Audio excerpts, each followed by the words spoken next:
Senyor Gomà. Gràcies, president. Alcalde, li demanem que informi en el Consell Plenari del nombre de llançaments d'habitatges en aquests 6 primers mesos del 2014, quins han estat els barris més afectats i espero també que pugui fer una valoració d'aquestes dades. Respon el senyor alcalde. Regidores i regidors, en l'any 2014, a través d'aquesta col·laboració que tenim amb el Tribunal Superior de Justícia de Catalunya, hem rebut 310 avisos de llançament que han estat notificats. D'aquests se n'han suspès 45, part d'aquests encara no estan ni executats i estan en funcionament, i els districtes que afecta són Nou Barris, Sants Montjuïc i Sant Martí. Nou Barris amb 65, Sants Montjuïc amb 56, Sant Martí 49, després hi ha Ciutat Vella i l'Eixample que en tenen menys de 40. El senyor Gomà té la paraula. Molt bé, gràcies. Gràcies, alcalde. Miri, per tant, 265 executats i en els barris i en els districtes més fràgils de la ciutat.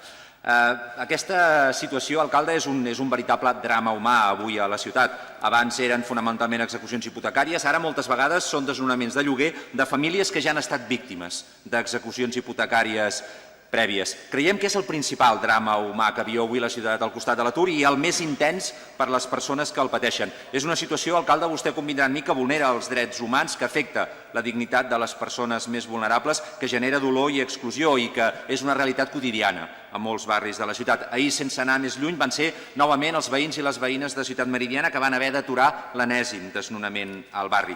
Però, sobretot, enfront d'aquesta realitat, quin és el capteniment del govern municipal? Ens sembla que absolutament insuficient, amb una gran manca de voluntat i de capacitat política per afrontar-la. I, alcalde, sincerament, creiem que això és molt greu. Miri, avui, alcalde, hauria d'haver-hi dues obsessions, dos objectius fonamentals, irrenunciables en relació als desnonaments a la ciutat. El primer, frenar els desnonaments. Prou, ni un sol desnonament més a la ciutat, alcalde.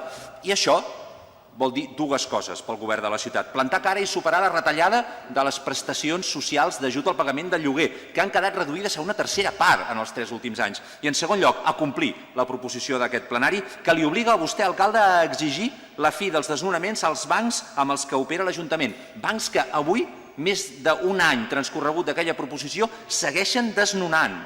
Alcalde, no pot ser que els interessos dels bancs estiguin per sobre dels interessos de les persones vulnerables i per sobre de l'alcalde de Barcelona, de l'autoritat democràtica d'aquesta ciutat. I, en segon lloc, vol dir també garantir el dret al reallotjament públic de les persones desnonades. I això avui no es produeix a la ciutat. Hi ha molts casos sense alternativa de reallotjament digne i estable. I a més ens presenten un projecte de reglament d'habitatges d'emergència que és excloent i restrictiu.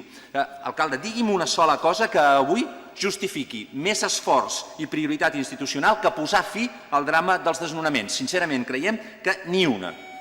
En la seva inacció, alcalde, nosaltres veiem aquí la prova més clara que vostè governa sense conèixer i sense sensibilitat per la realitat dels barris i de les classes populars de Barcelona.